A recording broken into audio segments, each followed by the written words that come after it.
ابھی بات سے بات نکلتی ہے, میں کوئی کلپ سن رہا تھا, اس میں ایک مولانا صاحب کہہ رہے تھے کہ شریعت میں آتا ہے کہ افطار میں جلدی کرو, اور یہ ہم پہ طنز کر رہے تھے کہ یہ لوگ 2-3 منٹ کا انتظار کر کے پھر افطار کرواتے ہیں.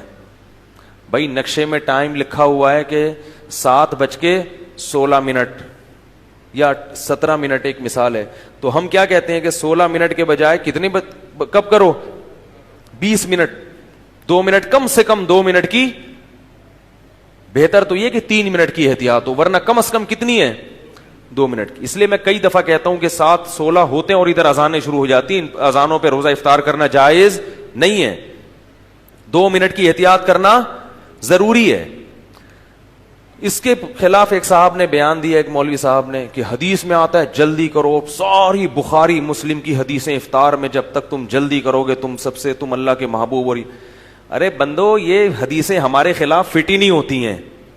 افطار میں جلدی کرو بشرطے کہ سورج غروب ہونے کا 100% یقین ہو جائے, کیونکہ قرآن کیا کہہ رہا ہے, اتم الصیام الی اللیل, روزہ مکمل کرنا ہے رات تک, اور رات کا کم سے کم جو رات پر اطلاق ہوتا ہے وہ سورج مکمل غروب ہونے کے بعد ہوتا ہے.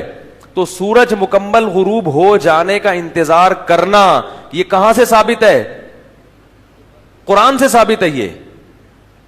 اب جلدی کا مطلب یہ ہوا کہ جب سورج غروب ہونے کا 100% یقین ہو جائے, آپ قسم اٹھا کے بول سکیں کہ غروب ہو گیا ہے, اب آپ کے لیے دیر کرنا سنت کے خلاف.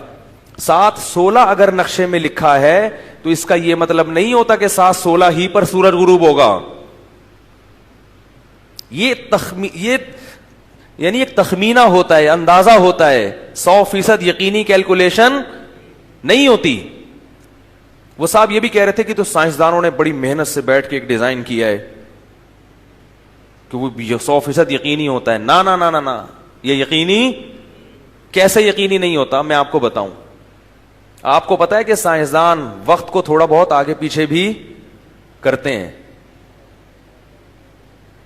یہ جو ٹائم ہے نا ہمارا اسٹینڈرڈ ٹائم, یہ ہمیشہ ایک جیسا نہیں رہتا. اسٹینڈرڈ ٹائم میں بعض دفعہ, ابھی جو سونامی کا طوفان آیا تھا نا, اس میں گھڑیاں 1-2 سیکنڈ آگے پیچھے کر دی تھی سائنسدانوں نے, جو اسٹینڈرڈ, کیونکہ زمین تھوڑی سی کیا ہو گئی تھی. بھائی جان کیا ہو گیا؟ زمین ہلی تھی, آپ بھی ہلے تھے, ہلے ہوتے نا تو تھوڑا سا فریش ہو جاتے. زمین جب تھوڑی سی ادھر ادھر ہوتی ہے نا تو اس میں اس کی جو 24 گھنٹے کا جو چکر مکمل ہوتا ہے اس میں تھوڑا بہت فرق, بولو بھائی, پڑتا ہے. اس سے بھی فرق پڑتا ہے. نمبر 2, ایک فرق اس سے بھی پڑتا ہے کہ اسٹینڈرڈ ٹائم لیا کہاں کا جا رہا ہے, کراچی کے وسط کا لیا جا رہا ہے یا کہاں کا لیا جا رہا ہے. اگر بیچ سے لیا جا رہا ہے تو کراچی کا اس طرف کا ایریا, اس میں سورج چند سیکنڈ پہلے غروب ہوتا ہے, اور مغرب کی طرف چند سیکنڈ بعد میں غروب ہوتا ہے. کراچی تو اچھا خاصا لمبا شہر ہے نا, اور یہ تمام باتیں شاید اتنی مضبوط نہ ہو, اس میں تو سیکنڈوں کا فرق آتا ہے.